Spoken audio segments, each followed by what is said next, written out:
No hay problema. Bien, buenos días a todos y todas los que nos están viendo en este momento por el canal de YouTube de la Facultad de Ciencias de la Pontificia Universidad Católica de Valparaíso. Hoy vamos a presentar un seminario donde contamos con la presencia del doctor Luis Mercado, el doctor Sergio Marchal y el doctor Gonzalo Wilson. En breve les voy a presentar a cada uno de ellos y vamos a hablar un poco sobre este proceso de la vacunación, los aspectos inmunológicos de la vacunación contra el COVID. ¿Ya? El formato de este seminario es que van a haber 3 presentaciones de 15 minutos, luego va a haber un espacio para preguntas asociadas a esa presentación y finalmente un tiempo plenario donde los 3 podrán conversar y discutir, responder preguntas que aparezcan en el canal de YouTube. ¿Ya? Así que cualquier duda pueden escribir por el chat del canal de YouTube y vamos a ir, yo las voy a leer en vivo y las van a contestar. A modo de presentación voy a partir con el doctor Gonzalo Wilson. Él es médico cirujano, especialista en infectología, esa es su especialidad. Trabaja actualmente en el Hospital Van Buren y es miembro de varias sociedades científicas médicas internacionales y nacionales, como la Sociedad Chilena de Infectología. Actualmente es jefe de unidad de control y prevención de infecciones del Hospital Carlos Van Buren en Valparaíso.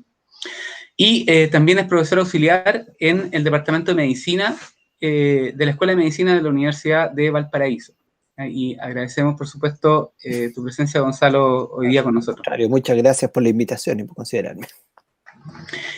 También está con nosotros hoy día Sergio Marchal. El doctor Marchal es profesor emérito del Instituto de Biología de nuestra universidad. Es doctor en genética molecular y cuenta actualmente con un sinnúmero de publicaciones científicas en revistas indexadas y proyectos concursables ganados y ejecutados durante su muy exitosa y productiva carrera científica. También tenemos con nosotros al doctor Luis Mercado, que es profesor titular del Instituto de Biología de la Pontificia Universidad Católica de Valparaíso. Él es doctor en bioquímica y biología molecular y actualmente trabaja en un laboratorio, dirige un laboratorio de inmunología molecular. Particularmente usan como modelo peces y también cuenta con un amplio currículum de publicaciones científicas y proyectos en su laboratorio con muchos estudiantes de posgrado y de pregrado trabajando ahí. Con, por supuesto, hoy día todas las dificultades que significa trabajar en pandemia. Así que les agradezco también a Sergio y a Luis por estar con nosotros hoy día. Vamos a comenzar este webinar con la presentación de Sergio. Si me dan un segundo.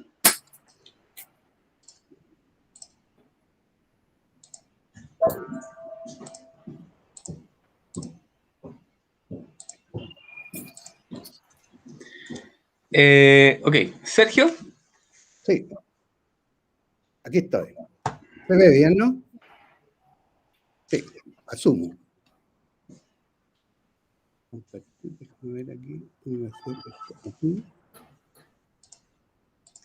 Voy a silenciar mi micrófono y la cámara para que puedas presentar.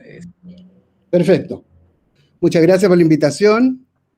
Para poder conversar de vacunas contra el virus hay que conocer el virus. Y yo me voy a dedicar a eso en estos 15 minutos. Espero que pueda generar la información adecuada como para entender el mecanismo. Yo voy a hablar primero de la estructura molecular del virus, luego voy a hacer la relación con esta posibilidad de mutación que tiene este virus, que es significativa, y en el contexto de las vacunas para que podamos seguir conversando con los otros dos expositores. Sabemos, primero que nada, ¿cierto?, lo que significa COVID, que es la enfermedad, el virus que lo produce es el SARS-CoV-2 en este caso, pero que pertenece a una familia que es muy antigua, tal como ven ustedes en la primera diapositiva, ¿cierto?, en la cual el virus SARS-CoV-2 pertenece a los beta-coronavirus que tienen una antigüedad y nosotros estamos acostumbrados a tener resfríos con este virus durante mucho tiempo. Lo que pasa es que esta variante ahora nos está generando complicaciones, pero que no es la primera, porque hemos tenido... ¿Cómo cambio aquí? ¿Cómo cambio aquí? No puedo cambiar. Cristian, no puedo cambiar. Sí, ahí sí. Entonces tenemos que... Sergio, ¿sí? Si quieres tú pasar las diapositivas, tendrías que tú compartir la pantalla. Okay. Si no, tú me avisas y yo te voy pasando. Mejor, pásamelo tú. En este caso tengo aquí el esquema de las 3 pandemias que han afectado por los coronavirus, ¿cierto? El SARS-CoV, luego MERS-CoV y ahora el SARS-CoV-2. Y lo interesante es que tienen letalidades diferentes, pero sin embargo la capacidad infectiva del SARS-CoV-2 es mucho mayor. Y si ustedes se fijan, el MERS, que fue el 2012, esto tiene una letalidad altísima, pero tenía una capacidad infectiva muy baja, y además estaba restringido a un área geográfica más definida, y eso también ha significado que la generalización que ha tenido el SARS-CoV-2 ha sido en todo el mundo. Sin embargo, tenemos el continente africano que casi está sin casos, y lo podemos discutir después por qué podría ser esto. ¿Me das la otra, por favor?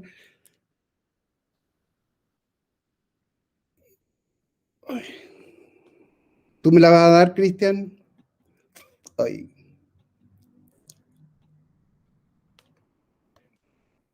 Cristian.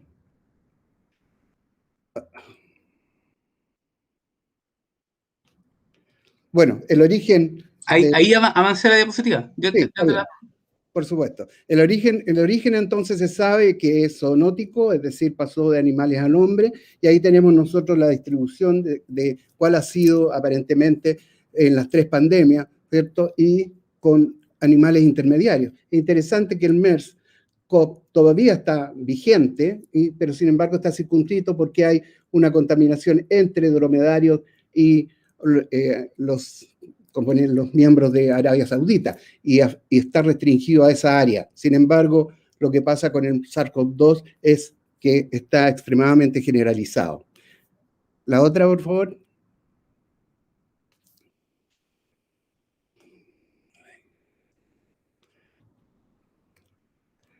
Cristian, ¿cómo agilizamos esto? Entonces, bueno, es un coronavirus, ¿cierto? Que tiene un RNA monocistrónico, eso significa que es una hebra de RNA de cadena positiva. ¿Qué significa esto? Que la unidad genómica tiene la misma constitución que un RNA mensajero, y por lo tanto cuando infecta el virus, se traduce inmediatamente sus proteínas en un complejo modelo que ya vamos a ver, y por lo tanto el virus no trae su polimerasa, que es específica para el virus, y lo primero que hace es generarla, y luego entonces tenemos nosotros todo el proceso de generación más mensajes, generar las proteínas y hacer el ensamblaje de las nuevas partículas virales.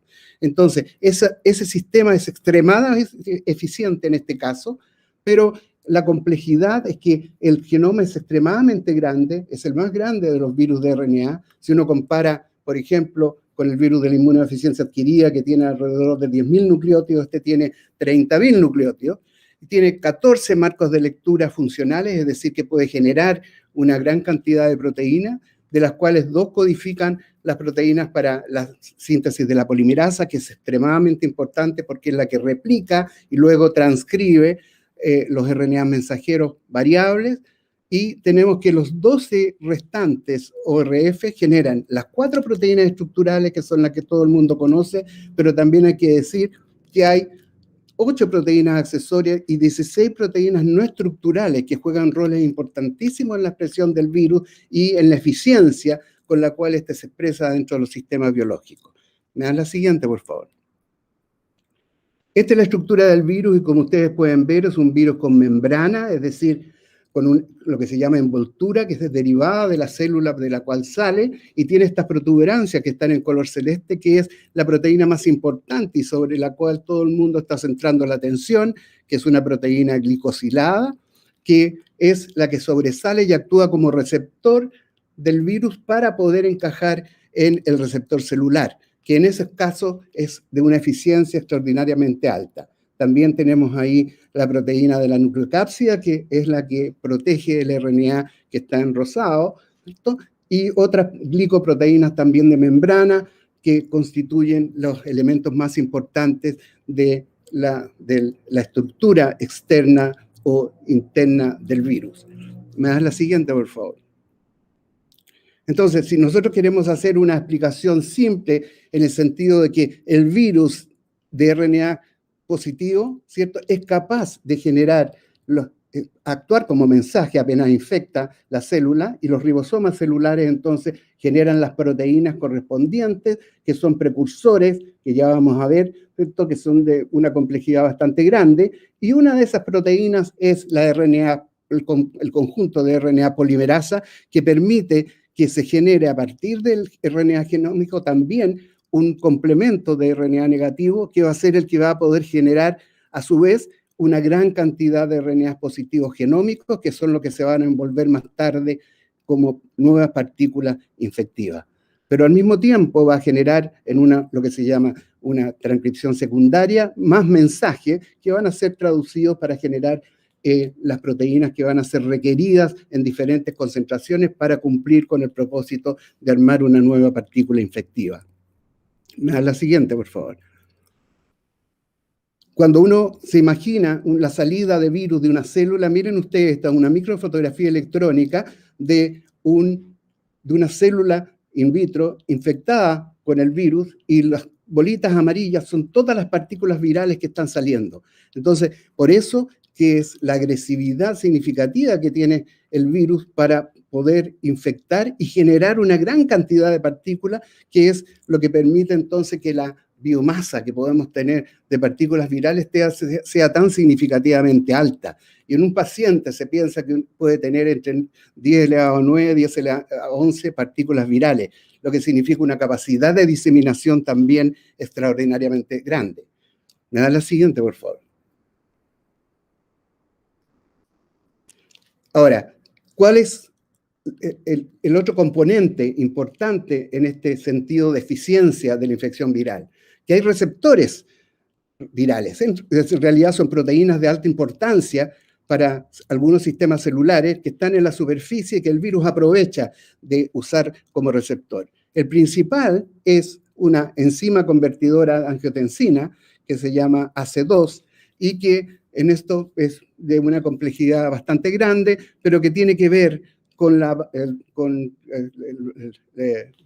una serie de componentes asociados a vasodilatadores, y se sabe que esta proteína se expresa en varios órganos humanos, y esta expresión específica sugiere un desempeño en la regulación cardiovascular, renal, así como en la fertilidad, lo que indica entonces que puede haber más de un blanco para este tipo de virus. Además, yo quiero recordar, por ejemplo, tenemos expresión en el intestino delgado, por ejemplo, en el duodeno y otros 5 tejidos, ¿ya? Ahora, lo que interesa es que hay otro correceptor que ayuda aparentemente a AC2, pero que en realidad puede actuar como un receptor independiente, que es la neuropilina 1, que se ha relacionado poco con la capacidad infectiva del virus, pero que es importante en la proyección que se puede tener por los diferentes estados patológicos que se están dando asociados a la infección por el virus. ¿Me puedes dar la siguiente, por favor? Y aquí tenemos, por ejemplo, la importancia que puede tener la expresión de la neuropilina, ¿cierto?, en diferentes tejidos, ¿cierto? Son diferentes tejidos humanos, y ustedes pueden ver que tanto en el tejido adiposo como en el tejido placentario, esta proteína está altamente representada, y eso puede tener entonces una implicancia en los estados secundarios que produce la infección, y por lo tanto merecen nuestra atención futura. Y se están haciendo bastantes estudios muy interesantes en relación a la colaboración que pueden tener estos dos receptores en diferentes lugares del organismo humano. ¿Me da la siguiente, por favor?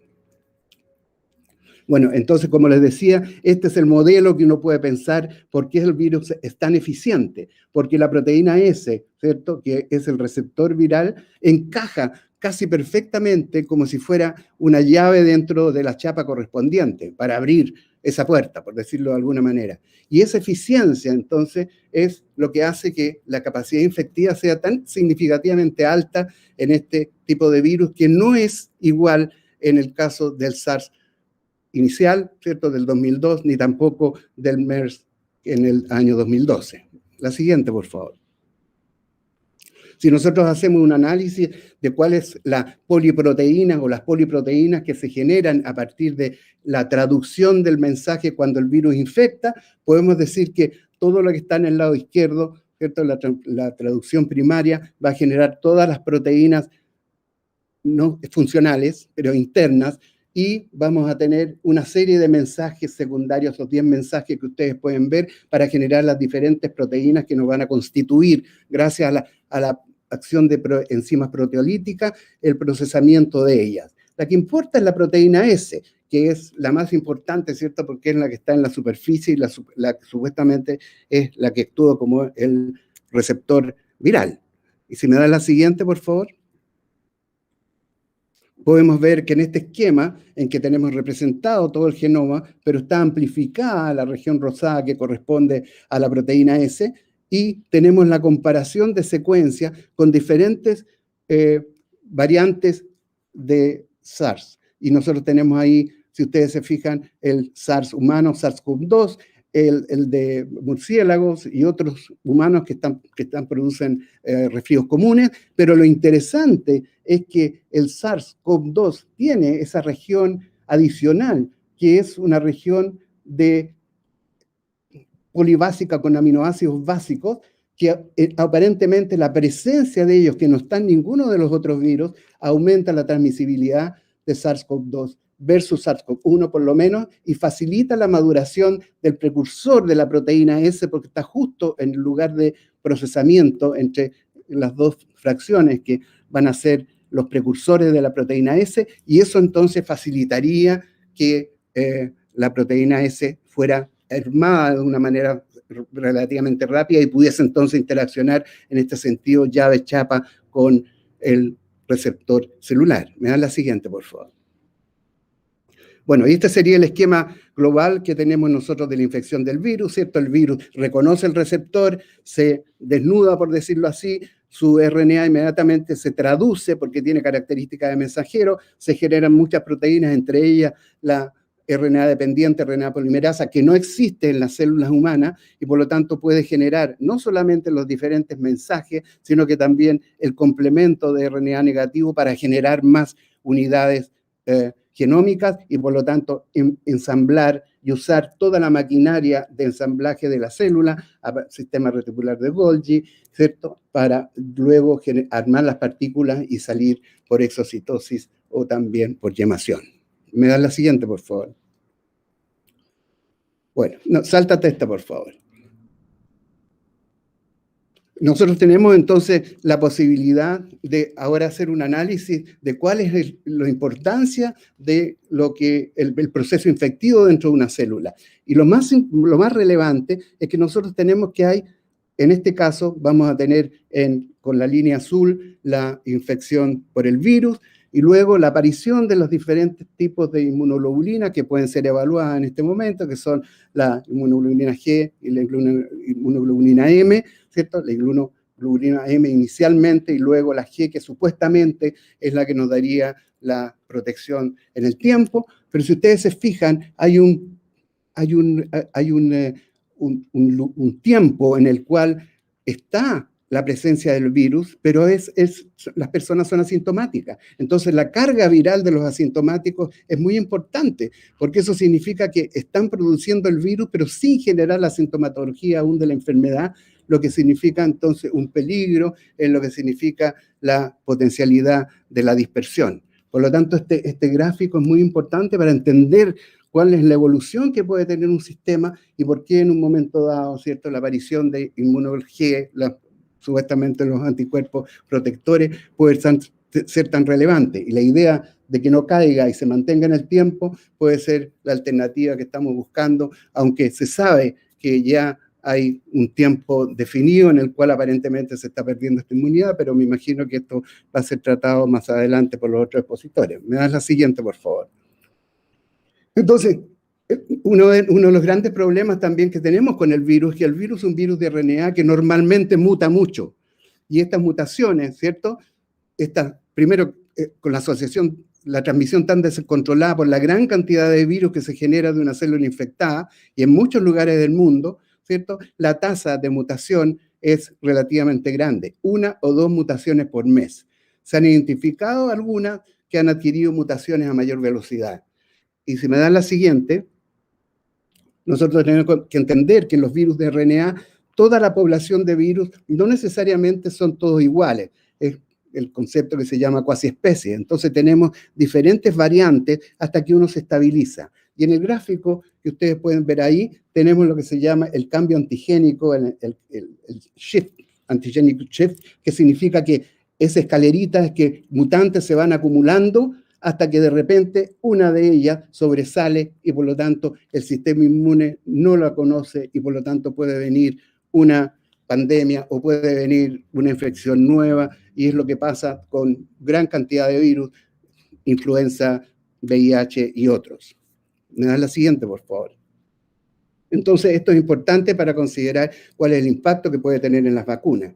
Y un virus típico SARS-CoV se ha estimado que, como dije, acumula 1 o 2 mutaciones de un solo nucleótido en su genoma por mes, y esto representa la mitad de la tasa de influenza y 1/4 de la tasa de VIH. ¿Ya? ¿Y por qué? Lo interesante que se ha descubierto que este virus tiene una nueva enzima, una exorribonucleasa, EXO-N que se llama, que está codificada en su genoma, que se sospecha está corrigiendo muchos de los errores que ocurren en la replicación, que normalmente no están en otros virus de RNA, y eso entonces permite que tenga una cierta estabilidad, y por lo tanto la generación de tantas variantes no podría ser un elemento a considerar seriamente en el futuro. Y esto está estudiándose, por supuesto, en el rol evolutivo que tiene y adaptativo en la capacidad de adaptación evolutiva que tiene el virus. La siguiente, por favor.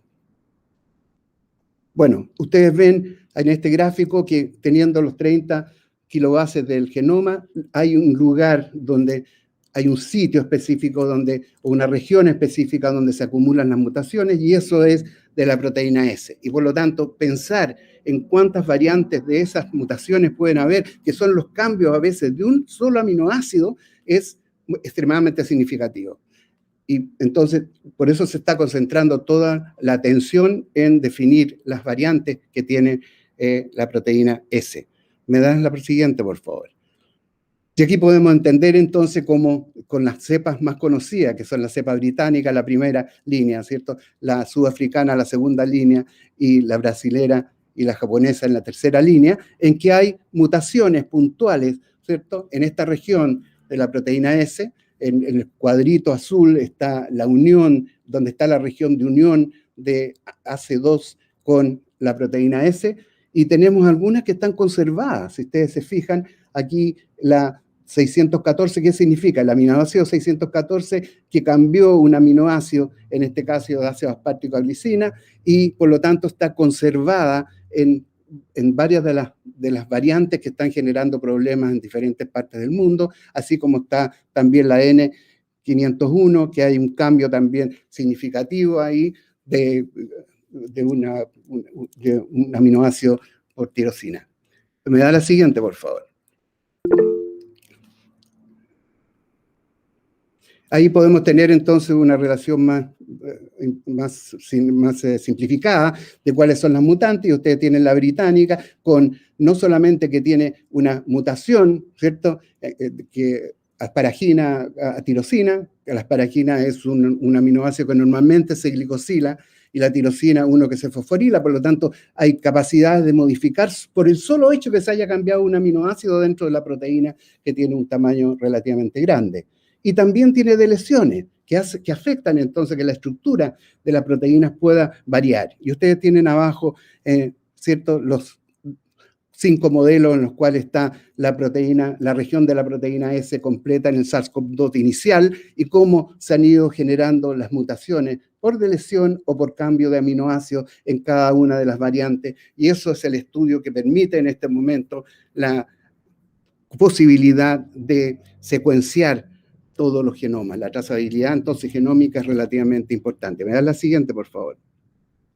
Bueno, así como hay vacunas, también hay una gran cantidad de compuestos químicos antivirales que están tratando de controlar principalmente la enzima polimerasa, y aquí tenemos algunos de ellos como el remdesivir, y ustedes ven, la mayoría son análogos de nucleótidos.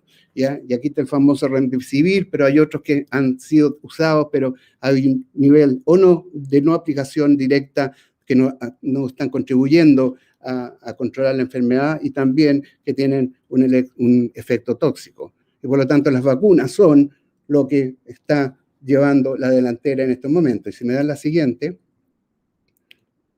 ¿no?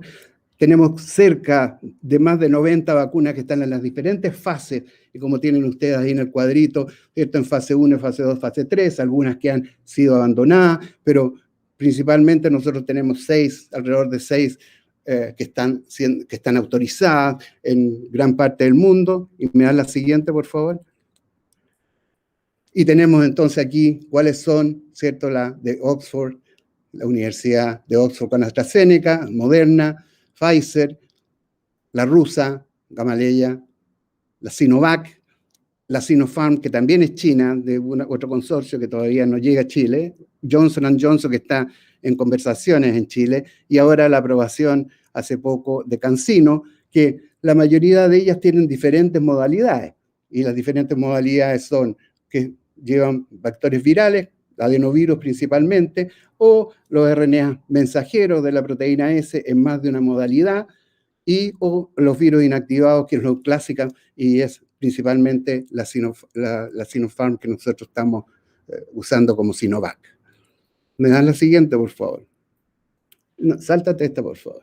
Ahí está la vacuna. Y eso es la presentación que quería hacer para indicar la estructura y la proyección que tiene asociada a las vacunas este virus.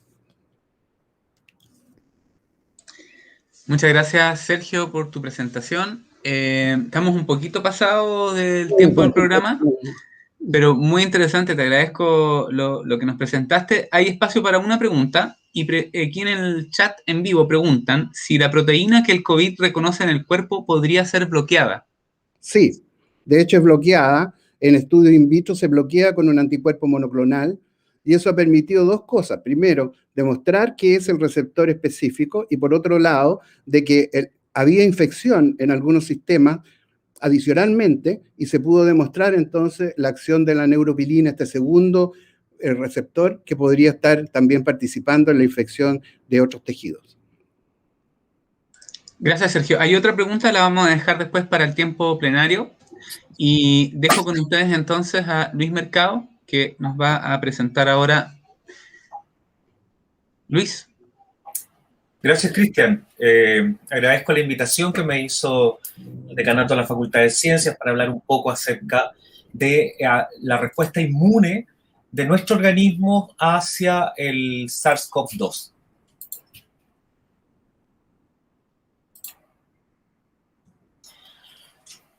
Bueno, básicamente en esta presentación lo que les quiero contar es cómo se ha ido reconociendo en una carrera vertiginosa cómo es la respuesta inmune contra este virus. Dada la pandemia que ha ocurrido con el SARS-CoV-2, parece que hubiese una tendencia en la población a pensar o a creer que nuestro sistema inmune no es capaz de defenderse. Sin embargo, el sistema inmune sí es capaz de defenderse, lo hace de manera muy eficiente, y por esa razón es que existe una población asintomática que es considerable, y muchas personas que cuando sufren la infección tienen efectos que no son severos. Si nosotros miramos en una fuente en PubMed, publicaciones científicas, desde el año 2000 hasta el año 2021, el número de publicaciones relacionadas con el virus SARS-CoV-2, vemos que hasta el año 2019 hubo un paper por año, y no todos los años, porque el anterior había sido el 2011 y el anterior el 2006. Es decir, la investigación científica que existía acerca de SARS-CoV-2 era extremadamente baja. Y esto llevó a que en pleno desarrollo de la pandemia, el año 2020, se publicó 58.941 papers acerca de este virus, y en lo que va corrido el 2021 ya van 27.000, por lo tanto es muy probable que se supere los 100.000 artículos acerca de esto. Ahora, cuando refinamos la búsqueda hacia publicaciones que traten sobre SARS-CoV-2 y respuesta inmune, nos encontramos con la sorpresa de que no hay publicaciones hasta el 2019, naturalmente porque esta aparece como una nueva variante y que justamente no se puede reconocer ¿qué está haciendo sobre la inmunidad? No obstante, el año 2020 rápidamente se alcanzan las 2.500 publicaciones y a esta altura del 2021 son cerca de 4.000 publicaciones que tratan de explicar cómo es la respuesta inmune contra SARS-CoV-2. Esta respuesta inmune no escapa ni es distinta a la que se levanta contra cualquier agente patógeno de naturaleza viral, porque el sistema inmune es capaz de reconocer a los organismos de manera genérica. Cuando los reconoce el sistema inmune innato de manera inespecífica, tiene herramientas extremadamente eficientes para reconocer virus, bacterias, hongos, protozoos. Y son esos misterios moleculares los que se han tratado de descifrar de una manera extremadamente acelerada. En la primera parte de mi presentación les voy a mostrar un infograma que fue producido por la Asociación Chilena de Inmunología, a la cual pertenezco. Esta es la página web. Si ustedes ingresan en los outreach de la sociedad, pueden encontrar información acerca de este infograma que les voy a mostrar, u otros acerca de cómo es la infección, cómo está funcionando la inmunidad en contra de ella. Bueno, este infograma es interesante de destacar porque es de un lenguaje que puede alcanzar fácilmente a la población de manera mayoritaria. Estamos enfrentando una infección por parte de un virus, que es este coronavirus, que ya Sergio ha hablado muy extensamente de ello, pero desde la inmunología, ¿qué importa? Importa que es un patógeno y que la inmunidad debe tener respuesta contra este patógeno. Este patógeno posee una cubierta proteica y esta proteína le da el fenotipo, es decir, lo que le caracteriza como el virus que es. Ahora, este fenotipo destaca en él la proteína spike, que es de la espícula, pero hay otras tantas proteínas de su superficie. Estas son las que se espera que funcionen como antígenos, que generen una respuesta inmune adaptativa. Pero además hay una cuestión bien interesante y es el hecho de que esta molécula está estructurada en base a este virus está estructurado en base a una molécula de ARN monocatenario.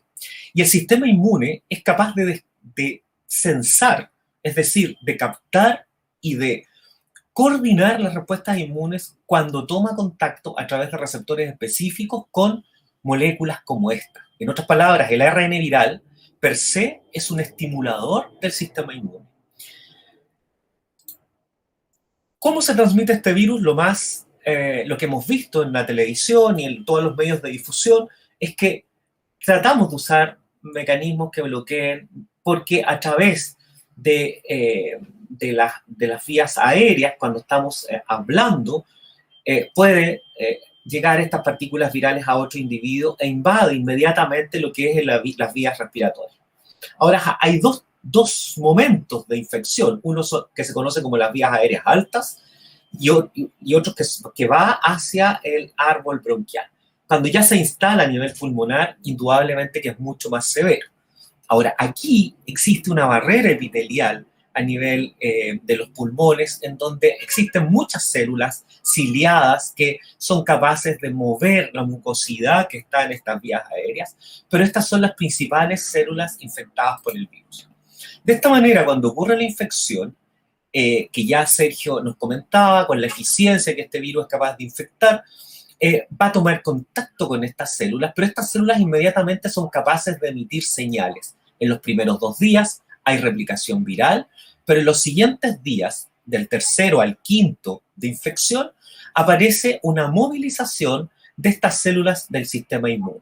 Macrófagos que son atraídos de manera quimiotáctica, llegan neutrófilos y macrófagos, que son componentes de la inmunidad innata, atraen a las células dendríticas, que son el puente entre la inmunidad innata y adaptativa, de modo tal que estas células empiezan a fagocitar los macrófagos, estos restos de partículas virales, y se empieza a producir una diseminación de partículas virales, las que pueden ser tomadas por las células dendríticas.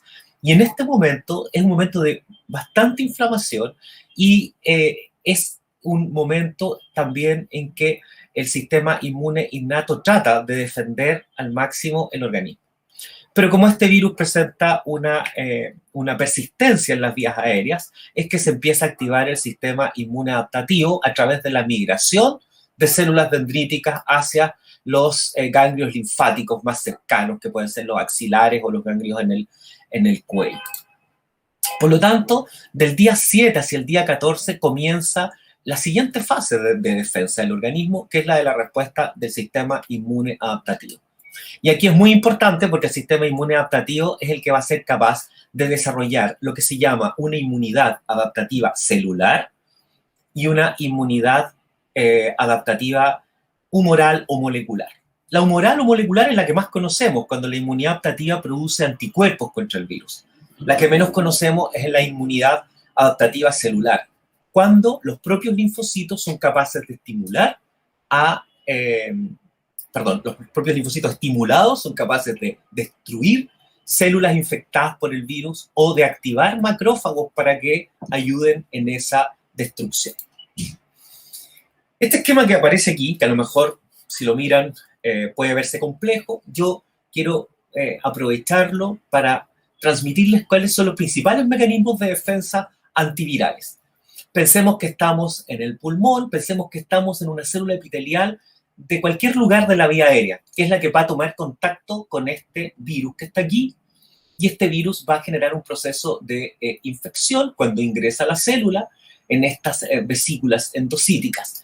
¿Qué es lo que va a suceder? Bueno, el proceso de infección ya lo explicaba muy bien Sergio, porque va a incorporarse y este puede liberarse en el citosol y generar una replicación y producir más virus que van al medio externo. Bueno, el sistema inmune está presente en todas las células epiteliales y está presente a través de sistemas sensores que son capaces de detectar la presencia de este virus. Este virus es reconocido por estos receptores. Aquí se ejemplifica con TLR7, TLR8, esos son los llamados receptores tipo TOL, los cuales a través de sus vías de señalización activan factores transcripcionales a nivel nuclear y producen dos tipos de respuestas fundamentales: la expresión de citoquinas proinflamatorias y la expresión de interferón de tipo 1. Al mismo tiempo, la presencia de los virus en la superficie genera señales que van a llegar al citosol y que van a ayudar a activar una estructura que se llama el inflamasoma. Y el inflamasoma es una estructura que lo que hace es producir interleuquina 1, y esta interleuquina 1, cuando se secreta, es la que tiene efectos de piroptosis, es decir, fiebre, inductor de fiebre. Entonces, con la sola llegada del virus a una célula, la célula es capaz de detectarlo, generar citoquinas proinflamatorias, generar moléculas de piroptosis para que haya una respuesta de fiebre y producir interferón de tipo 1. Una de las primeras preguntas es: ¿qué es más eficiente en este proceso? ¿Qué es lo mejor? ¿Que se genere interleuquina 1 beta, que se generen proinflamatorios como TNF-alfa o interleuquina 6, o que se genere interferón de tipo 1? Las diferentes investigaciones muestran que uno de los factores más importantes en la defensa contra el virus en los primeros momentos de infección es la producción de interferón de tipo 1. Porque los interferones van hacia las células vecinas y las células vecinas tienen receptores que van a captar este interferón y se va a generar respuestas de resistencia antiviral. O sea, cuando una célula se infecta puede avisarle a la vecina que se resguarde sus membranas y que genere la destrucción interna o el bloqueo de la síntesis de RNA viral. El interferón de tipo 1 también puede ayudar a estimular a los macrófagos, que son súper importantes en este proceso de defensa. Esta primera fase, que es la fase de inmunidad innata, entonces cuenta con estos tres componentes clave: interleuquina 1 beta, proinflamatorios e interferón de tipo 1, y aparentemente el interferón de tipo 1 es muy importante, porque existe esta otra vía cuando los virus ya se están replicando en el interior de la célula. Aquí en el citosol empieza a aumentar las partículas virales. Y existen proteínas como estas que llamadas RIC, que forman complejos moleculares cuando se asocian al virus. También son capaces de sensarlo, activan reguladores de la transcripción, y estos van al núcleo ¿para qué? Para aumentar la producción de interferón de tipo 1, que ya hemos dicho es una molécula importante en esta defensa. Por lo tanto, no olviden interferón de tipo 1. Uno de los primeros trabajos científicos muy interesantes que se publicó el año 2020 fue personas que sufrían de manera severa de la infección por COVID, es porque tenían o desarrollaban una enfermedad autoinmune que producía anticuerpos contra sus propios interferones de tipo 1. Por lo tanto, primer gran agente de bloqueo a nivel de la inmunidad innata es el interferón de tipo 1. Los macrófagos van a estar muy activos y van a permitir que las células dendríticas tomen antígenos virales, que pueden ser la proteína spike u otras de la superficie, los procesan y los presentan a células T en los centros de presentación de antígeno. Por ejemplo, esto puede ir a los ganglios linfáticos.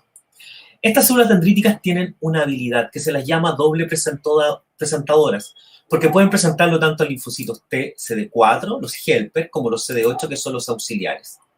Los CD8 lo hacen a través del complejo de histocompatibilidad de clase 1, los CD4 a través de MHC2.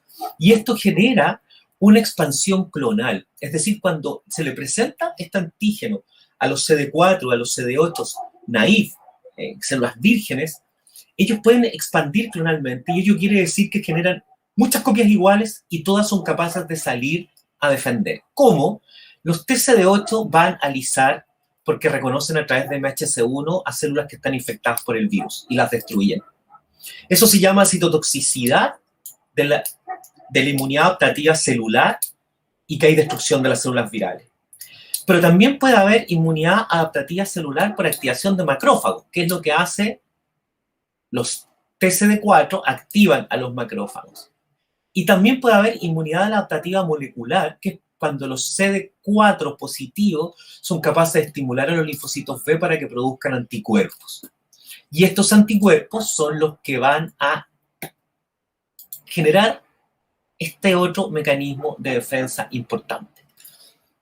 Inmunidad vía anticuerpos para neutralizar el virus, inmunidad vía células para generar citotoxicidad. Este esquema es muy bueno, por eso lo utilicé para la explicación. Creo que solo le faltó las células NK, en donde debo decir que las células macrófago con las células NK mantienen un diálogo, y ese diálogo permite que las células NK se activen y también generen actividad citotóxica. La diferencia con las CD8 es que es inespecífica. Simplemente quiero mostrarles un artículo con una larga lista de coautores que ha sido recientemente publicado en Nature Medicine, en donde ellos han hecho, tengo corrido un poco la imagen, pero aquí se hizo un análisis que es muy, muy, muy interesante. Se muestra distintos niveles de infección, moderado, suave, severo, crítico, contra pacientes control, y se ve cómo se expresa una gran cantidad de marcadores de superficie celular. Y aquí se ve la abundancia de linfocitos CD4, de células mononucleares, de linfocitos B que son encargados de producir, y justo en la parte acá arriba que no se ve es donde están las células también relacionadas con inmunidad innata, como polimorfonucleares. Aquí se puede ver cómo varía de manera importante las distintas poblaciones, y personas que son afectadas de modo severo no tienen mucha diferencia con los que son afectados de manera moderada con el virus. Sin embargo, los que están afectados críticamente presentan una gran cantidad de linfocitos CD4, pero tienen disminuida la población de estos otros linfocitos que son los CD8. Entonces aquí ya tenemos una seña que los críticos no son muy buenos productores de linfocitos T citotóxicos que destruyen a las células, cuando, en otras palabras, no levantan muy buenas respuestas de inmunidad adaptativa. Lo mismo que generan una alta producción de otro tipo celular, que son los mononucleares. Ahora, también hay un cuadro comparativo con la producción de interferón, yo se los había mencionado anteriormente, parece ser importante. Vemos que los que tienen COVID de manera suave, o los SARS-CoV-2 positivos de manera suave, son los que tienden a producir mayor cantidad de interferón de tipo 1 en diferentes tipos celulares, alcanzando el máximo en los polimorfonucleares neutrófilos. Bueno, este trabajo llegó a comentar o a demostrar que una de las rutas más importantes es justamente la producción o activación de los mononucleares. Asociar esto con la producción de vacunas es muy importante. Las vacunas tienen muchas estrategias distintas, pero es interesante que aquellas vacunas que contienen antígenos, pero que además contienen otras moléculas propias del virus, pueden generar respuestas inmunológicas mejores. Porque otras partículas, como el propio ARN viral, o moléculas de la superficie, o DNA, constituyen patrones moleculares asociados a patógenos que mejoran este proceso que es de presentación de antígenos, de generación de células CD8 citotóxicas, de generación de células CD4. Lo que falta por investigar justamente es cómo las respuestas inmunes evolucionan con los distintos tipos de vacunas, porque son estas las que van a dar el mejor resultado. Aquellas que logren activar una población importante de CD8 citotóxicos y aquellas que logren producir una cantidad importante de anticuerpos que sean neutralizantes del virus. Muchas gracias. Gracias, Luis, por tu presentación. Muy clara, interesante. El modelo de respuesta inmunológica nos queda muy claro ahora cómo podrían entonces funcionar las vacunas y cómo funciona nuestro propio sistema inmune. Vamos a ver si hay alguna pregunta del público. Tenemos un pequeño desfase de algunos segundos, así que voy a esperar si es que hay alguna pregunta específica para tu presentación, y si no, continuamos y dejamos las preguntas en la sesión plenaria. Así que invito a las personas que están con nosotros en vivo a, si quieren preguntar algo al doctor Luis Mercado, pueden hacerlo por el chat del canal de YouTube.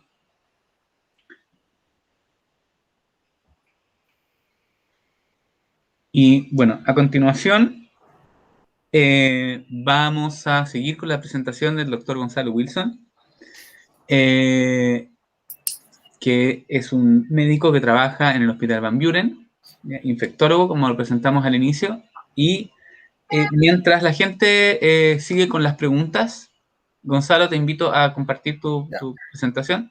Ahí lo estamos tratando ahí de hacer. Luis, tienes que dejar de compartir la pantalla. Ahí. Ahí vamos. Vamos a compartir. Ahí.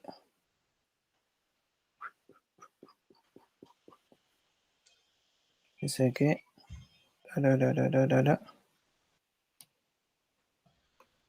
Que me vea. ¿Por qué no me ve la presentación?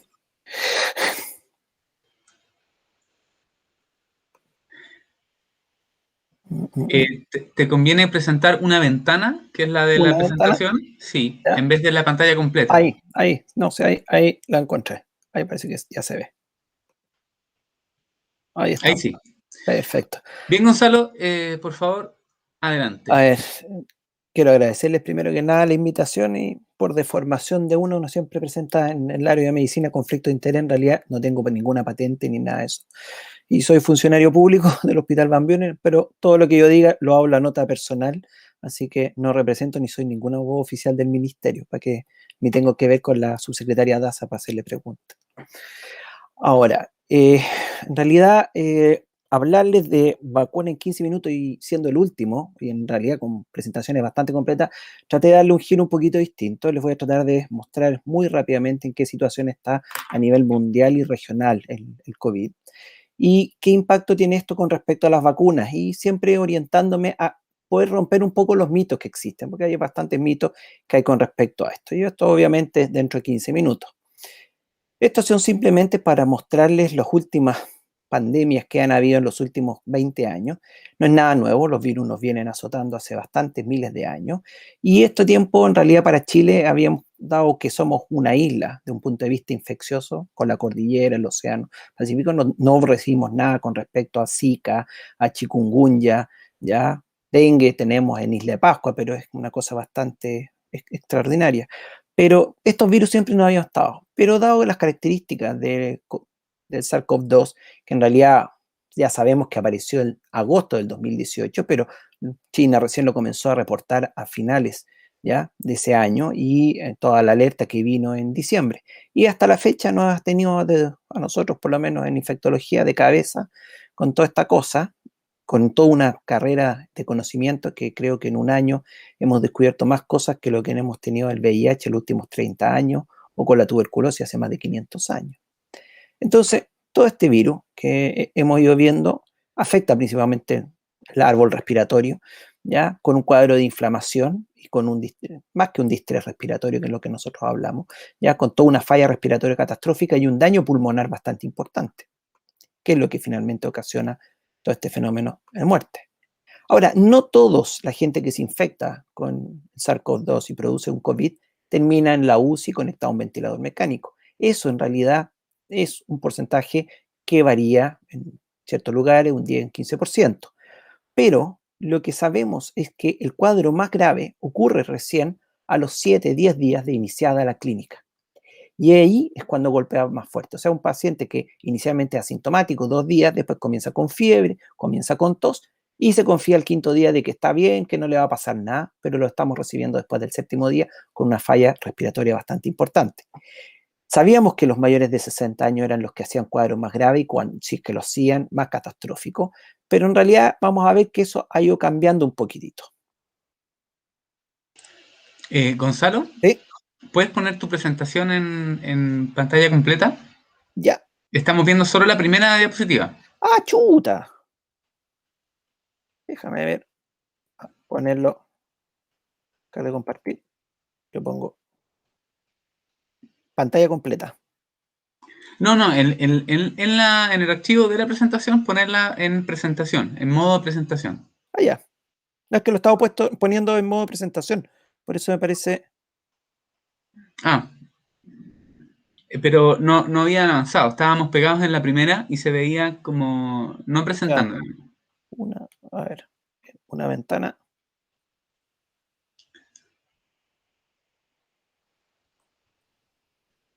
Ahí ves. Ahí ¿ves el cambio? No se ve en pantalla completa. Si no, puedes intentar en mostrarlo como visualizar una de esas pestañas que no es pantalla completa, sino que es como vista, algo así de... Sí, si no ¿y ahí lo ves en eso? Ahí sí, ahí se ve Ya, mejor, sí. ya. Entonces por último lo hacemos así. Perdón, se me aumentó el tamaño. Si no, ahí vamos viéndolo ahí. Lo que le había mostrado simplemente era de que, y lo que me interesaba mostrarle es que no todas las pacientes son los que llegan a estar conectados en UCI, sino que es un grupo bastante más pequeño y la gravedad ocurre después de la semana, ¿ya? A los 10 días. Ahí es cuando comienza. Y inicialmente el grupo mayores de 68 años o mayores de 60 años era el que tenía un mayor riesgo porque tenía mayores patologías crónicas y estaban mayor expuestos a eso. Ahora, ¿qué es lo que ocurrió en el mundo? Recién, el 30 de enero, la Naciones Unidas declaró esto como una enfermedad de declaración obligatoria y ahí comienzan todos los seguimientos. Y en la actualidad, si ustedes ven, podríamos decir, segunda ola actual, ¿ya? Es bastante más fuerte y tenemos muchos más casos de lo que tuvimos en junio del año pasado. Y las Américas están siendo en este momento quien está aportando, por decirlo así, el mayor número de pacientes. Europa, en un momento dado, pero ven, lo fue, pero viene en descenso. En cambio, nosotros, las Américas, siempre estamos en ascenso y estamos aportando entre Estados Unidos y Brasil. Y si uno ve esta tabla, que son los reportes semanales, estos son de la semana pasada, porque salen los viernes en la tarde, recién los reportes, llevamos en este momento 146 millones de personas que han tenido COVID. O sea, una cifra muy importante, ¿ya? Recién la semana antepasada tuvimos 5 millones de casos nuevos. O sea, estamos hablando casi 3 regiones de Valparaíso. Y ya hemos acumulado 3 millones de muertos. 2 regiones de Valparaíso. Solamente muertos. Y si ustedes ven la mortalidad, quien aporta mayor cantidad somos nosotros en las Américas. ¿Ya? O sea, esto es un problema nuestro, no es un problema tan europeo, sino que nos está golpeando a nosotros. Y si ustedes se ven este mapa de la OMS, ven que todo Sudamérica está en rojo y nosotros estamos. Y nuestros vecinos son uno de los que tienen mayor cantidad proporcionalmente a su población, más que Brasil, más que Estados Unidos. Y si uno ve en estas curvas, comparando la región de las Américas, estamos aumentando bastante más, en cambio Europa está bajando. Y vean las mortalidades, que a pesar de todo el conocimiento que estamos teniendo, que el manejo clínico ya se ha ido estandarizando, esto no está pasando la cuenta. Y si uno ve cuáles son los países que están teniendo mayor mortalidad, efectivamente la India en este momento, que es un reguero pólvora, por hacinamiento, por las condiciones sanitarias, por la estructura hospitalaria, que ellos tienen bastante, es quien más ha tenido. Pero vean un país más bajo, que está Irán. Y otro país que está aumentando y que uno no lo ve mucho es Japón. Las tasas de mortalidad en Japón están aumentando. Y dentro de Latinoamérica, Ecuador con Argentina, Brasil, a gran sorpresa Brasil las últimas semanas ha ido disminuyendo, a pesar de toda la polémica política que ahí puede haber. ¿Y nosotros cómo estamos comparados en todo este? Nosotros tenemos un número no despreciable, pero nuestra cantidad de muertos proporcionalmente ha ido disminuyendo. Ahora, nosotros, teniendo un denominador para todas estas tasas relativamente bajo, porque tenemos 17 millones, eso para los estándares dentro de nuestro continente es relativamente bajo la población, claro, nuestro número apareciera como muy alto y aparecen tasas de infectados muy elevados y la tasa de mortalidad. Pero eso vamos a ver que se ha ido controlando. Pero vean nuestro, por ejemplo, comparado con México, que ellos su estadística dejan bastante que desear, no saben lo que está pasando y eso es dicho por ellos mismos. Y por el otro lado, vean a Canadá, ¿ya? Que es un país bastante civilizado, la cantidad de gente. Vean los fallecidos que está teniendo en este momento Estados Unidos. Tiene más muertos que la guerra de Vietnam y se está acercando mucho a los muertos de la Segunda Guerra Mundial. O sea, esto es un evento que va a dejar harta historia. ¿Y qué es lo que pasó con nosotros? ¿Ya? Y lo pongo así, porque ese decreto del 5 de enero ya que declara la alerta sanitaria, en realidad le dio todo el poder al ministro de Salud y nos permitió a Chile prepararnos para esto. Podemos tener un montón de discusiones políticas, pero en verdad ese decreto es la diferencia que nos hace nosotros con respecto a toda Latinoamérica. Nosotros tenemos un sistema que nos permitió ser unitario, responder en una sola forma y prepararnos para esto. ¿Cuánto tenemos hoy día? Esto fue lo que acabo de sacar, entre todas las cosas. 35 casos activos, 6.000 casos nuevos. Generalmente las cifras de los jueves y los viernes son las más realistas. Ese siempre les paso ese dato. Siempre esperen jueves y el viernes. Lo que viene el sábado, lo que viene el fin de semana son resabios de la semana y lunes y martes tenemos el gap del fin de semana. Y 169 muertos. Ahora, ¿cómo han ido los casos confirmados? Vean de que esta segunda ola que estamos teniendo en este momento ha sido mucho más de lo que tuvimos en mayo-junio del año pasado. Más intensa, con mayor número de casos. Y esto no significa, y esa es la diferencia, la cantidad de casos de la región metropolitana. Lamentablemente los medios de comunicación concentran todo en Santiago, pero lo que ocurrió en Antofagasta, lo que está ocurriendo en Concepción, lo que está empezando a ocurrir en Magallanes y acá en la región ha sido bastante más intenso de lo que han tenido. Ahora, esto importa porque vean cómo ha variado los nuevos casos según los grupos etarios. Y si ustedes ven los mayores de 60 años, la curva ha sido más o menos plana. En cambio, los menores de 60 años, vean cómo fueron exponenciales en el último tiempo.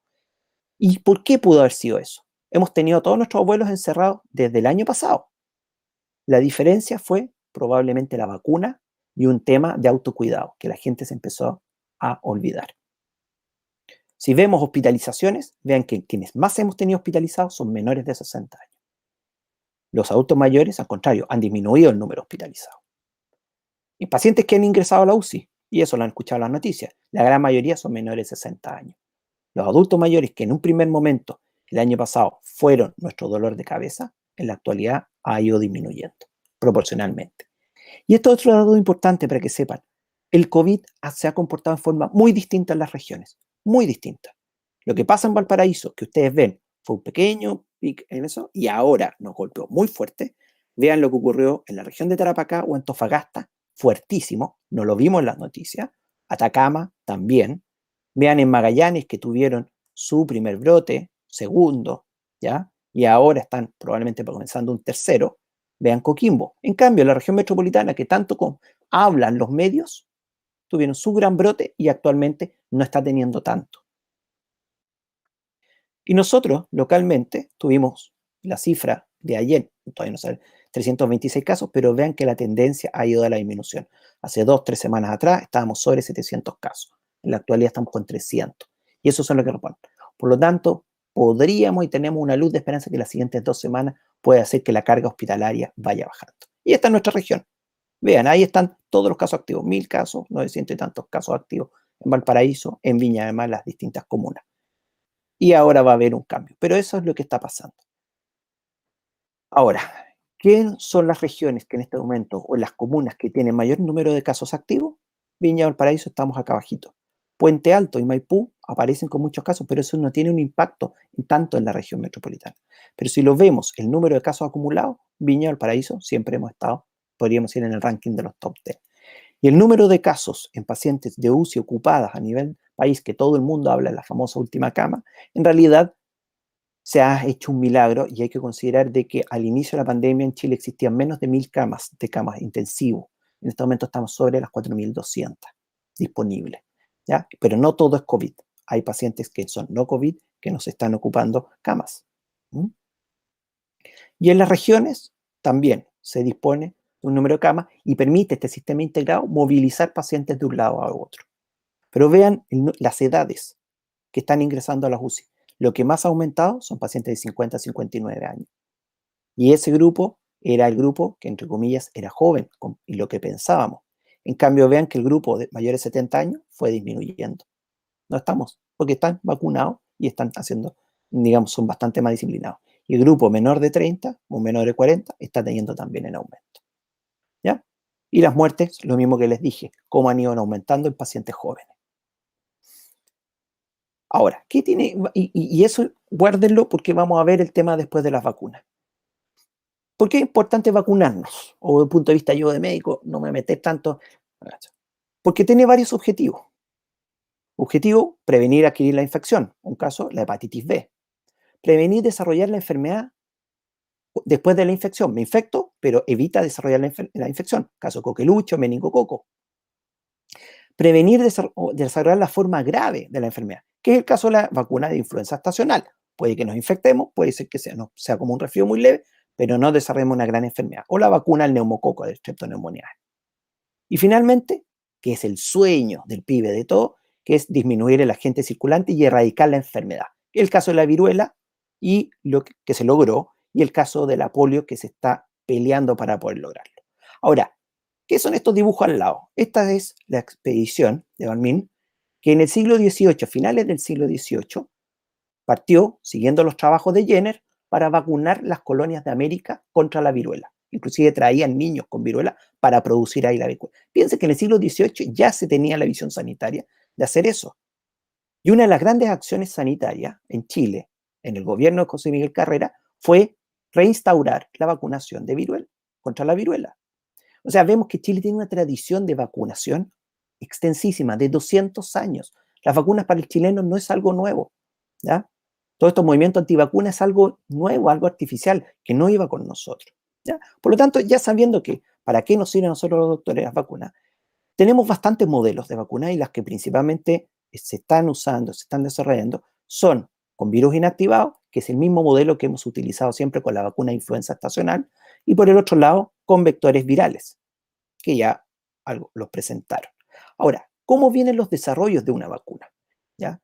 En realidad existen estos famosos estudios de fase 1, fase 2, fase 3, que en la práctica fase 1 simplemente me va a hablar de un modelo, demostrar que mi modelo, sea un fármaco, sea una vacuna, es viable. Fase 2 es de seguridad, o sea, que es fármaco o la vacuna que yo estoy es relativamente segura. Y fase 3 es, vamos a verlo en un modelo controlado, seguro, que sea efectivo ya en la vida. Y lo que se llama fase 4 son el post-marketing, que son ya en la vida real para que esté funcionando. El problema de la vacuna es que yo para poder usar tengo que conocer bien el modelo del agente infectante, cuáles son sus tasas de infección, cómo son su dispersión, y con eso poder predecir cómo yo voy a hacer el challenge o el desafío de esa persona vacunada frente a la gente. Y ese fue el gran problema que tuvimos inicialmente, que no sabíamos. Por lo tanto, se tuvo que trabajar muchas cosas en teoría, ¿ya? Y con modelos que medíamos anticuerpos y asumíamos frente. ¿Y a qué grupo lo vacunábamos? Tratábamos inicialmente de vacunar a personal sanitario, que sabíamos que iba a estar más expuesto, o a población general, donde teníamos tasas muy elevadas. Y eso es lo que hace la diferencia, y después lo podemos discutir con el caso de la vacuna Sinovac, con las famosas variaciones de la efectividad que hablamos.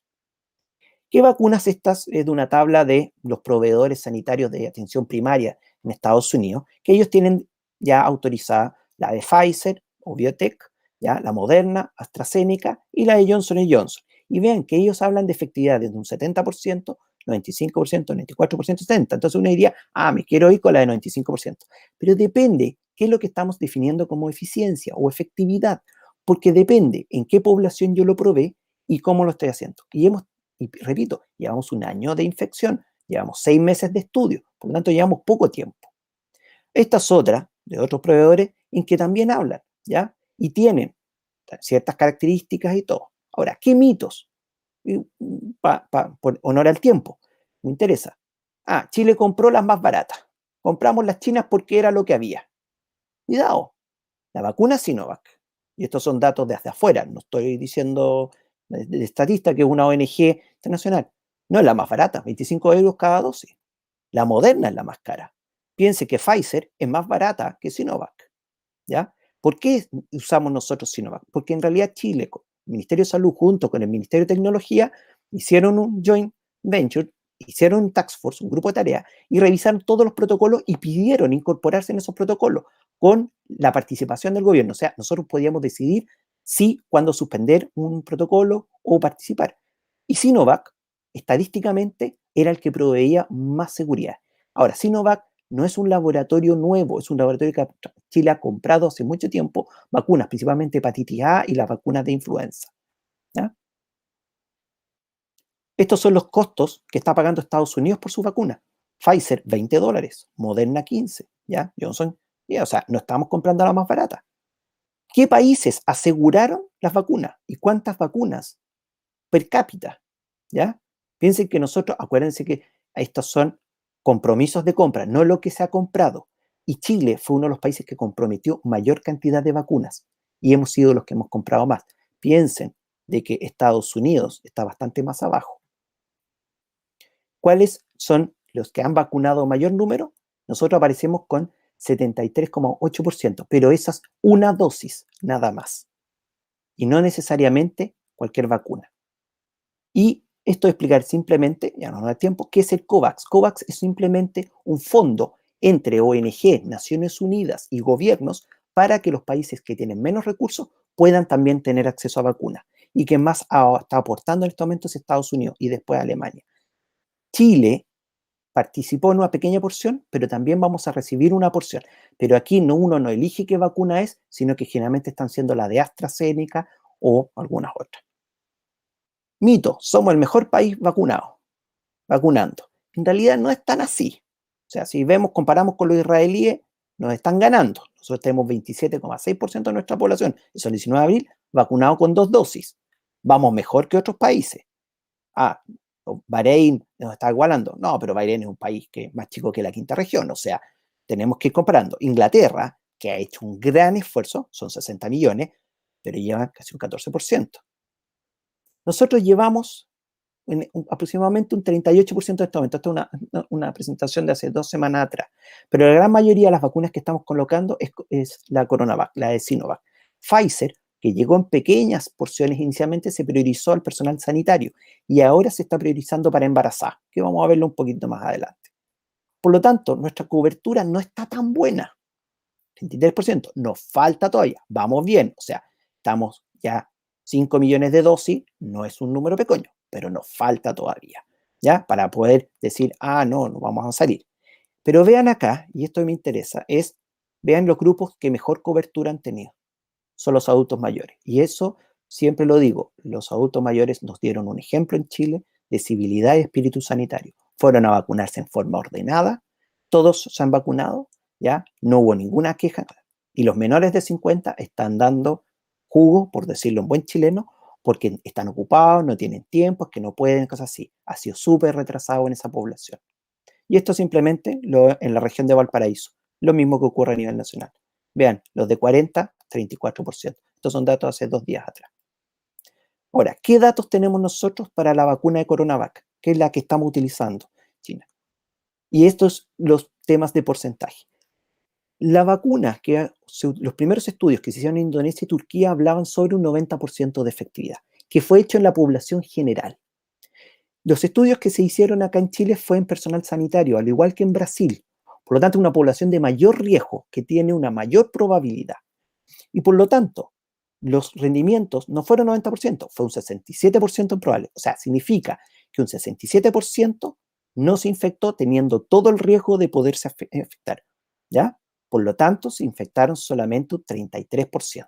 Ya, o sea, 2 de 3 no se infectaron. Perfecto. De un total de la población que estuvo expuesta a la infección, ¿ya?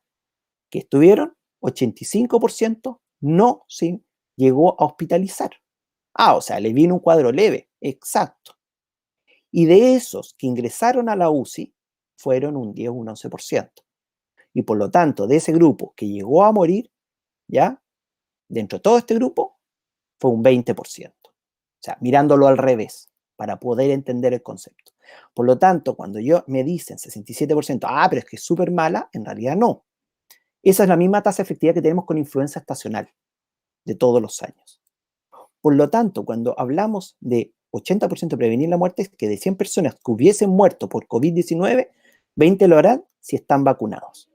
Si hubieran estos 100 estado vacunados y se hubieran desarrollado la enfermedad de forma grave, y estando vacunados, solamente 20 habrían muerto. Y eso es lo que nos da esto, que si vacunamos a todos, pero el efecto no es inmediato, después de aproximadamente 60 días post-dosis completa, la tasa de casos nuevos o de incidencia acumulada en personas vacunadas sería mucho más baja que si no se hubieran vacunado. Para hospitalizar, vean, una fracción mucho más pequeña. Y en muerte, un porcentaje ínfimo. Eso es lo que estamos jugando con estas cifras, para poder que no se mueran todas estas o que no terminen en la UCI, sino que este grupo muy pequeño. ¿Ya? Y de funciones, hay el intervalo de confianza un poquito más amplio porque el N es mucho más pequeño, pero vean de que estamos hablando de diferencias mucho más altas. ¿Qué pasa con las vacunas y embarazo? Para ir terminando, lamentablemente el tiempo, en realidad habían 3 posturas, tanto la canadiense, la americana y la británica, que en su momento dijeron, mire, si una mujer se quiere vacunar y está dentro de sus planes embarazarse, mejor lo posterga. Los 3 decían lo mismo. Pero si usted se vacunó y descubre que está embarazada, los americanos decían, no importa, colóquese la segunda dosis. El riesgo de desarrollar la infección versus los daños colaterales que podría tener la vacuna superaba mucho más los beneficios. Los canadienses decían, no, ¿sabe qué? Colóquese la segunda dosis después de las 24 semanas, que es como la más segura. Y los británicos decían, no, espere terminar el embarazo y ahí se coloca la segunda dosis. En realidad, los datos que han dado ahora el CDC es que es una población de riesgo que tienen que colocarse la vacuna por los riesgos que puede tener una mujer embarazada al tener un COVID, dado la hipoxemia que se produce, o sea, la baja de oxígeno circulante, y eso puede provocar una muerte fetal. Y por eso, dentro de sus indicaciones, el Colegio de Ginecólogos, la Sociedad de Ginecología Americana, dice y la tiene considerada que se tienen que vacunar las mujeres. Y dentro de las recomendaciones, las mujeres y en edad fértil tienen que colocarse la vacuna. ¿Y eso en base a qué? El único trabajo que tenemos o revisión es comparando Pfizer, Moderna y AstraZeneca, las 3, ¿ya? En mujeres que dentro de todos sus protocolos de estudio se embarazaron sin saber, ¿ya? Estaban en el protocolo de investigación, se habían vacunado y estaban embarazadas y no lo sabían. De ese grupo, estamos hablando de 18.000, 15.000, 5.800, 11 se embarazaron, 6 se embarazaron y 12 con AstraZeneca. Solo Pfizer y Moderna no hubo ningún tema de pérdida, aborto o demás. En el caso de AstraZeneca, sí, 2 casos. Y eso llevó a que CDC recomendara el uso de Pfizer por sobre AstraZeneca. Son cifras pequeñas, son datos súper chicos, pero frente a la falta de mayor información, eso es lo que llevó a plantear que se priorice Pfizer. Y eso es lo que en este momento el gobierno, ahora que se autorizó, va a priorizar el uso de Pfizer. Y es el statement o la declaración que hizo la Sociedad Chilena de Infectología hace ya 10 días atrás, o ya 15 días en realidad, en que se plantea que sí se tiene que ofrecer la vacuna a las embarazadas, después, a partir del segundo trimestre, que sea de Pfizer, ¿ya? Debe haber un proceso de consejería. Acuérdense que la vacuna, a pesar que el decreto supremo dice que las vacunaciones son obligatorias, pero aquí se le da la alternativa que si no desea, perfecto, pero que ella anote el desentimiento o el consentimiento, ¿ya? Y se debe continuar con la vigilancia siempre por cualquier reacción adversa en este grupo. Ya para ir terminando, simplemente como discusión, es un agente nuevo, las vacunas son seguras y hay muchos mitos, ¿ya? Y las medidas más simples son las más efectivas y reforzar el tema del distanciamiento, lavado de manos, ¿ya? El sello nasal o las mascarillas, ¿ya? Y la vacuna no reemplaza ninguna de estas acciones, simplemente complementa. Porque hay gente que dice, no, es que si yo me vacuno igual voy a tener que usar mascarilla. Sí, porque el uso de la mascarilla, el distanciamiento social, va por otras situaciones, ¿ya? Y tanto el impacto, ¿ya? Va a tener, es que lo más probable es que esto va a llegar para quedarse y el mundo post-COVID va a ser bastante distinto. Y eso era lo que les quería compartir en este poquito tiempo. Muchas gracias, Gonzalo, por tu presentación. Un aspecto diferente del COVID, de la vacunación, datos globales, muy interesante. Y ahora, en honor al tiempo, vamos a pasar a las preguntas globales. ¿Ya? Voy a dirigir las preguntas porque hay gente que pregunta específicamente a alguno de los presentadores. Y vamos a partir con Sergio. Preguntan cuál es el componente más grave que tiene el SARS-CoV-2. Yo pensaría que fuese la enzima convertidora de angiotensina, ya que es el estrechar vasos sanguíneos, supongo, trae una importante secuela en el organismo. Una persona que te preguntó directamente a ti, Sergio. Estás silenciado, tienes que activar el micrófono.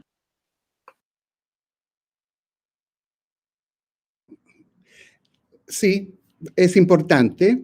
Sin embargo, nosotros sabemos que hay una serie de otras consecuencias adicionales y sabemos también que hay alguna serie dentro de la gran cantidad de proteínas que se están generando con la expresión del virus, que pueden tener un efecto y que den algún efecto citopático que aún no se ha descubierto. Entonces, todos nos estamos centrando principalmente en la proteína S y en la C2, pero sin embargo, tal como yo demostré, está la neuropilina también, que tiene que ver con fertilidad y tiene que ver con otros procesos en los cuales podría haber un impacto significativo también en la presencia de virus con una condición relativamente diferente con el enfoque que se está hoy día mirando.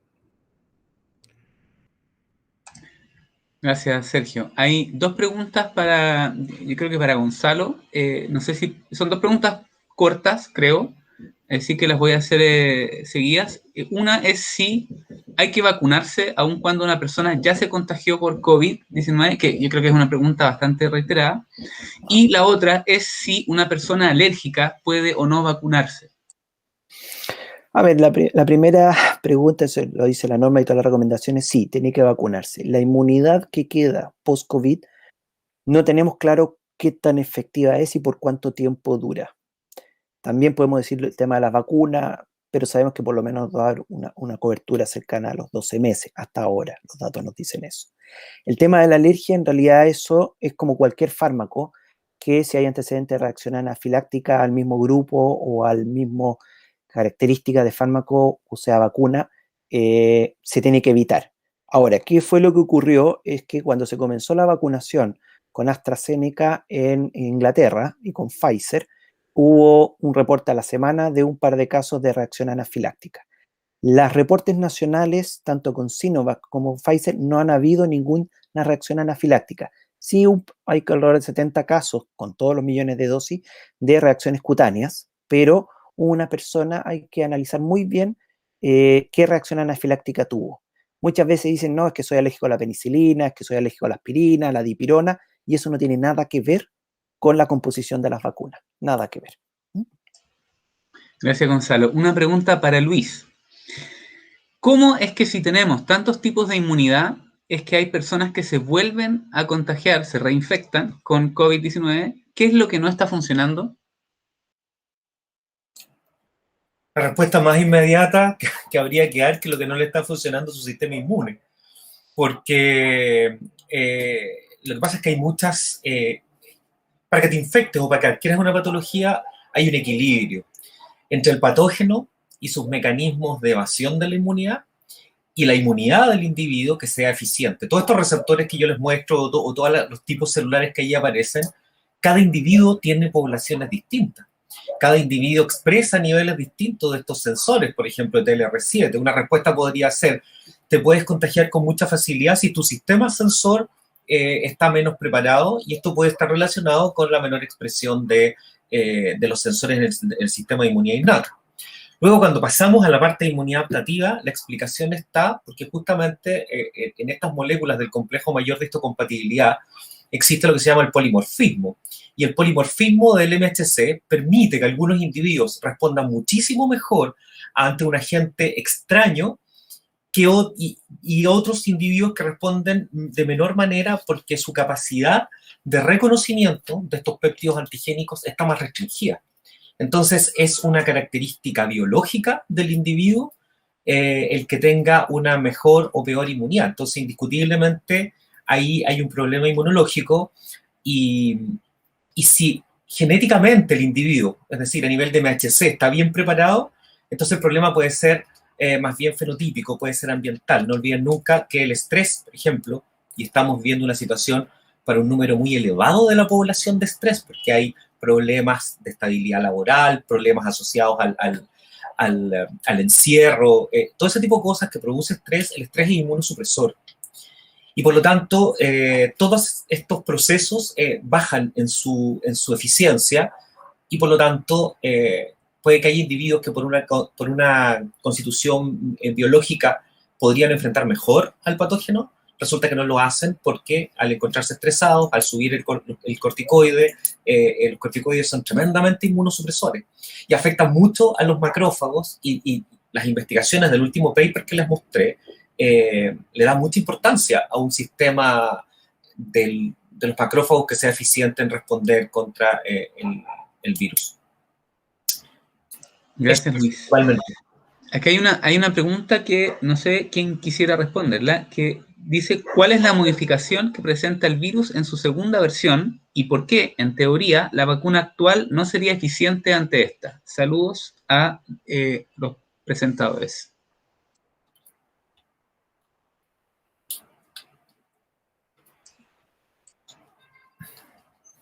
No sé quién quisiera responder. A ver, respondo desde el punto de vista médico.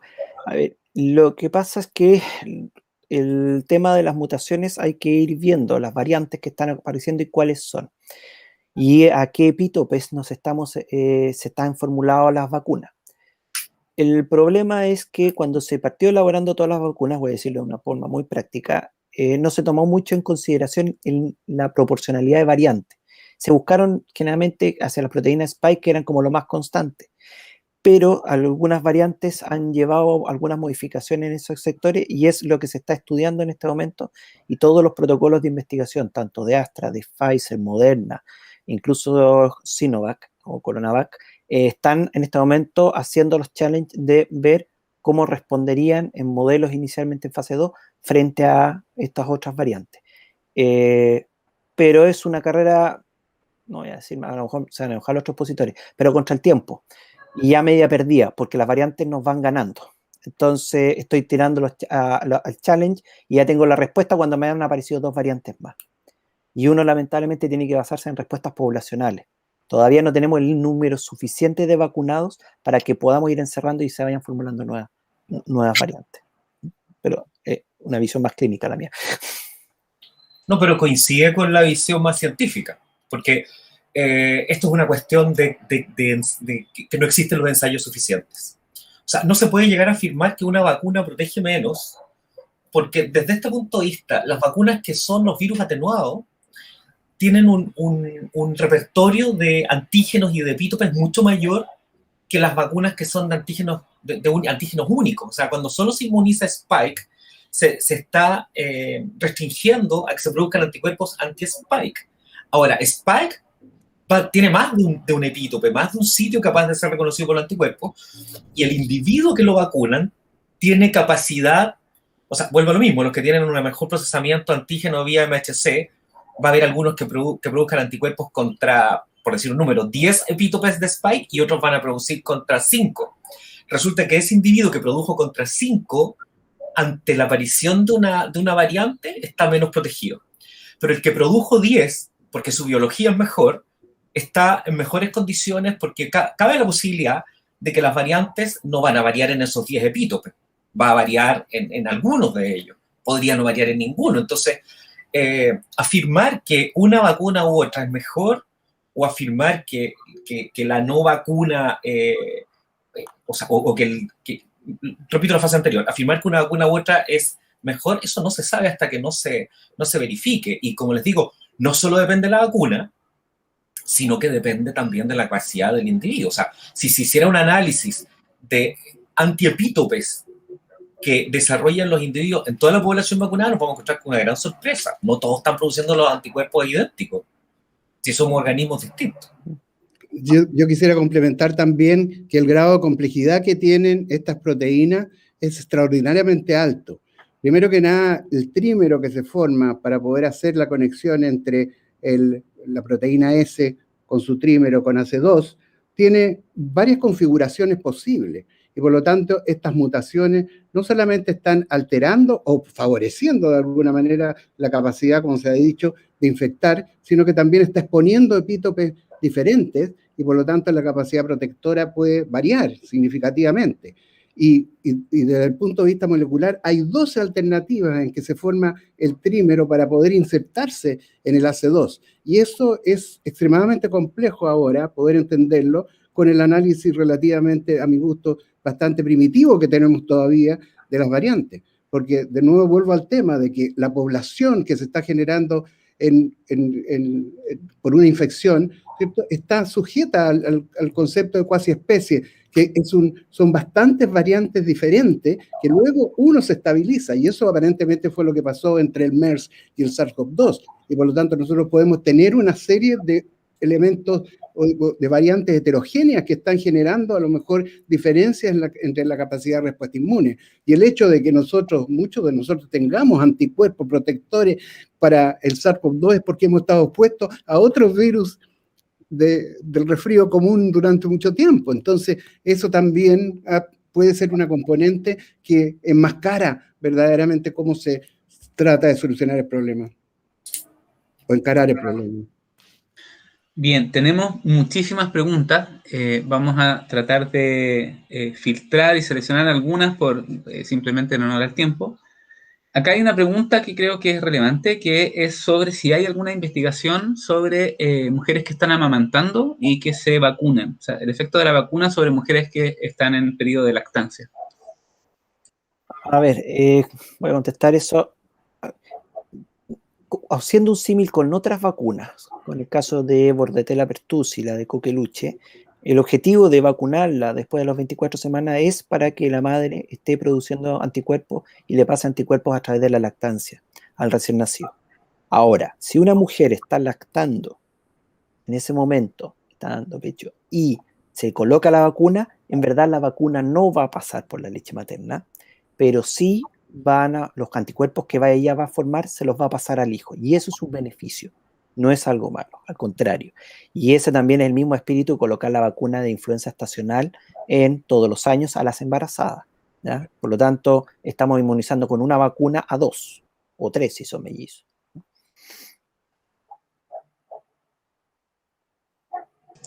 Aprovecho de mencionarles que hay una serie de comentarios que felicitan a todos los expositores, excelentes las presentaciones y cada uno individualmente y en general.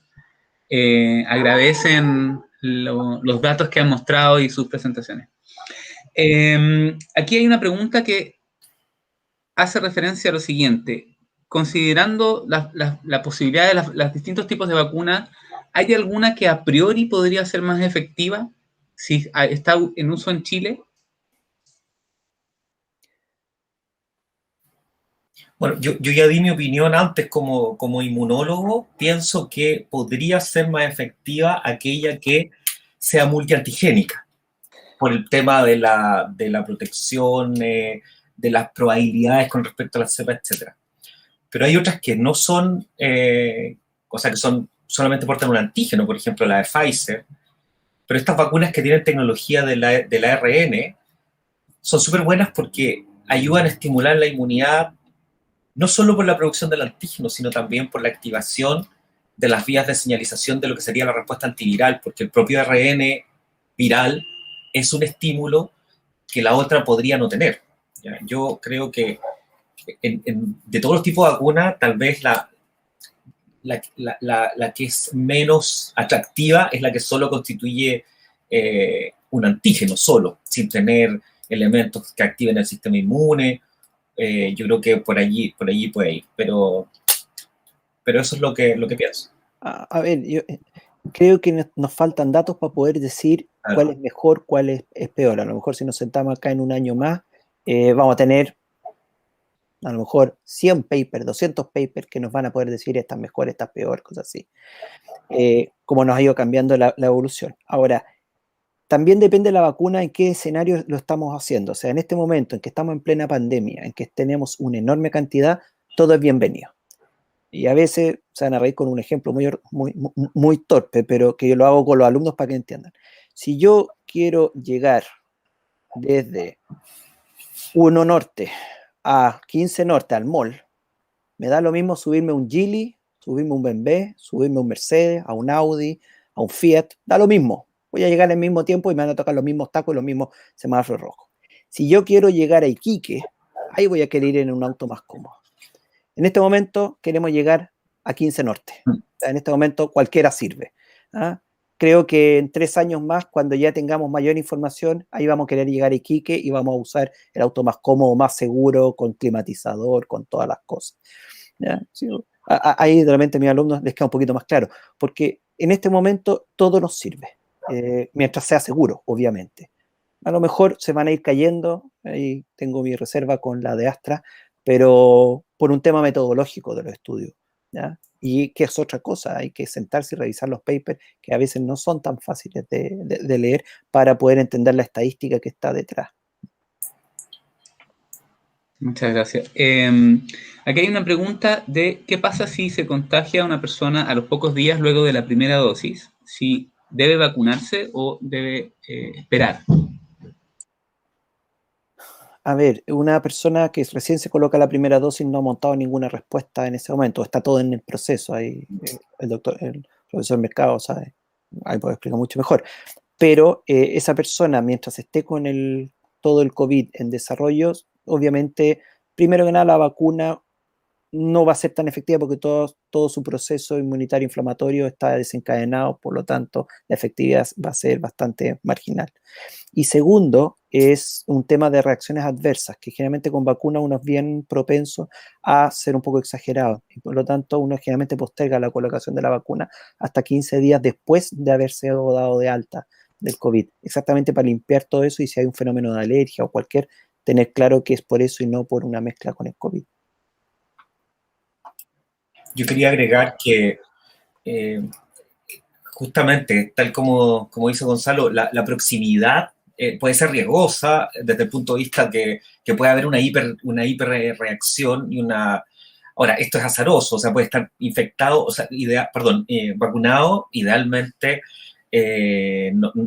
no sería muy apropiado que se infectara porque a lo mejor podría, porque si esa vacuna está generando anticuerpos, también la abundancia de anticuerpos puede empezar a elevar estas respuestas proinflamatorias que son las que generan esta famosa concierto de citoquinas, que es la que empieza a provocar los daños pulmonares. O sea, la persona puede que se exponga a una severidad del curso de la patología.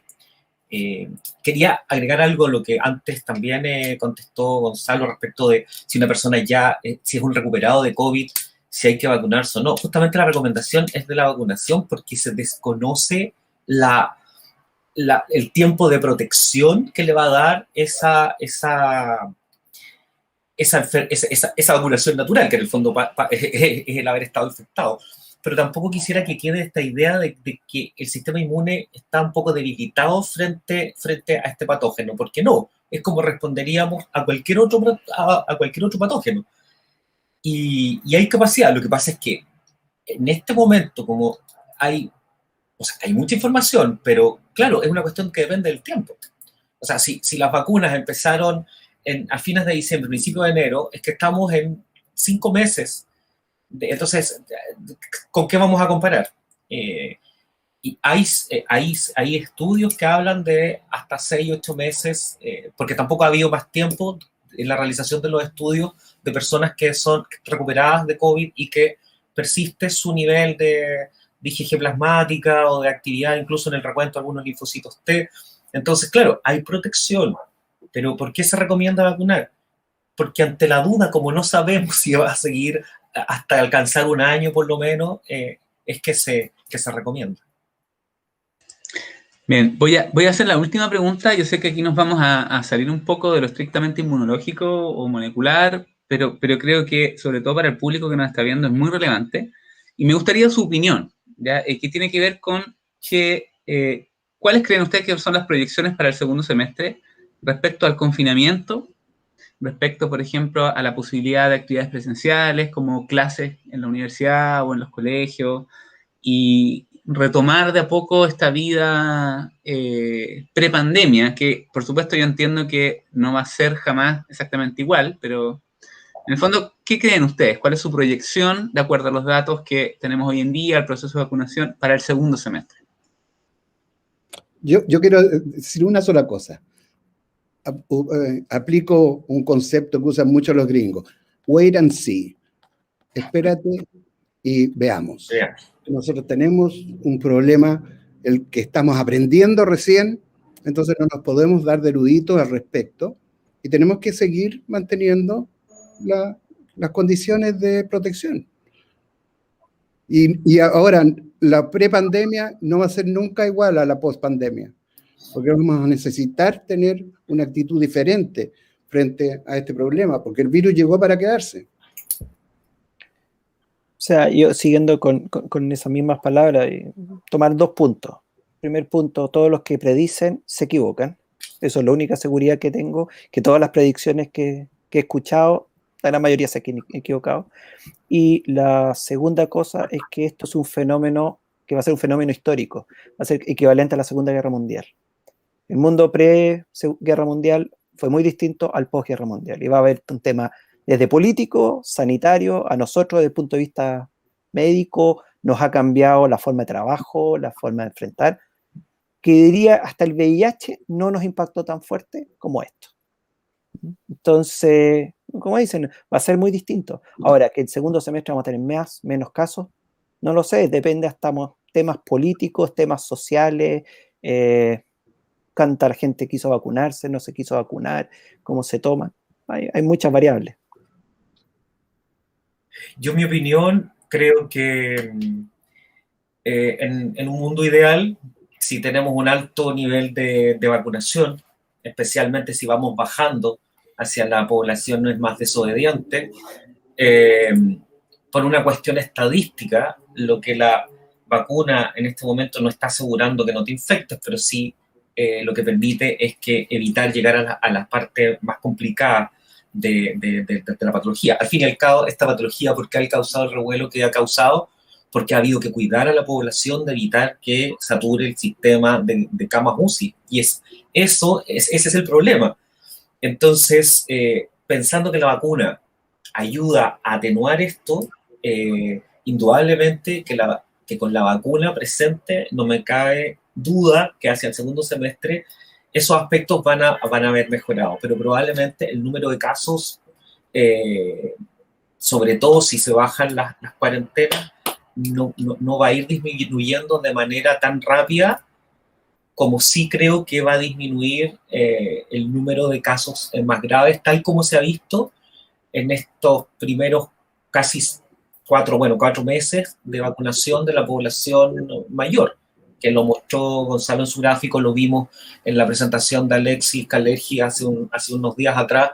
O sea, si ya se empieza a ver que allí tenemos un dato, que hay una tendencia. Ojalá esa tendencia continúe, pero claramente con mucho cuidado en cuanto a este retorno y con mucho cuidado con respecto sobre todo a las cuestiones masivas como las clases, sobre todo en los colegios, en la universidad se controla un poco más, pero no cabe la menor duda que una de las cosas que contribuyó al aumento de casos fue el retorno a clase. Bien, en primer lugar quisiera agradecerle a los 3 por estar hoy día con nosotros en nombre de la Facultad de Ciencias de la Pontificia Universidad Católica de Valparaíso.